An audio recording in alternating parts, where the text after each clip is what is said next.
This happened when I was 17 years old. I would go to the gym 3 to 4 times a week and ride the bus home. It was a Sunday and I had just missed my bus, so I had to wait longer for another one. I would have called my parents, but they were out for the evening, and taxis charged more, so I decided to sit and wait in the bus shelter. It was a cold night and snow had just started peppering the ground. My bus was taking longer than usual, so I got my phone out and listened to some music. Almost an hour had passed.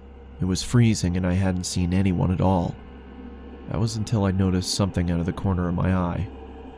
It was a creepy guy dressed in thick layers of clothing, walking slowly towards me. I knew staring at him would draw more attention, so I just focused on my phone. He sat down at the other end of the shelter and just stared at me. There was something off about him. He seemed like he was either drunk or on drugs. He then asked, "When is the bus due?"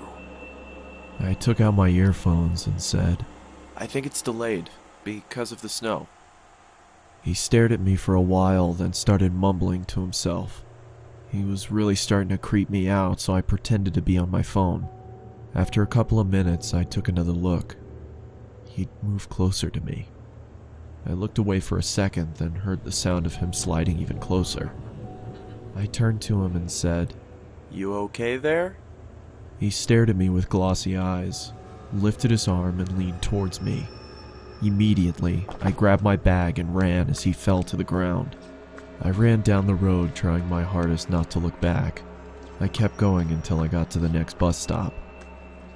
I turned around to check to see if he was there. He was gone, so I went to sit down.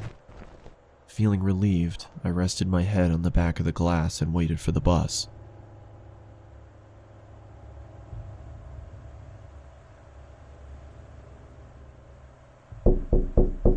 I jolted and turned around to see the same guy staring at me through the glass. "What the hell is wrong with you?" Then he started walking around the shelter towards me. "I'm warning you, stay back!" I yelled in panic as I was backing up. I wanted to run, but I left my bag in the shelter and I couldn't leave without it. Suddenly, the man leaped at me and I quickly moved out of the way. He fell to the ground face first. I froze in shock, then noticed the blood coming from his face. I tried to get a response out of him, but nothing worked. I called the police and paramedics and they arrived shortly after.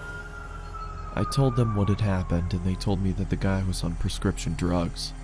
They found a photo in his wallet of him and his son. The boy looked just like me, so we assumed he thought I was him. I later learned that he had lost his son in a custody battle and went off the rails. He was taken away for treatment, and that was the last I saw of him. I got my driver's license shortly after, and have never been on a bus since.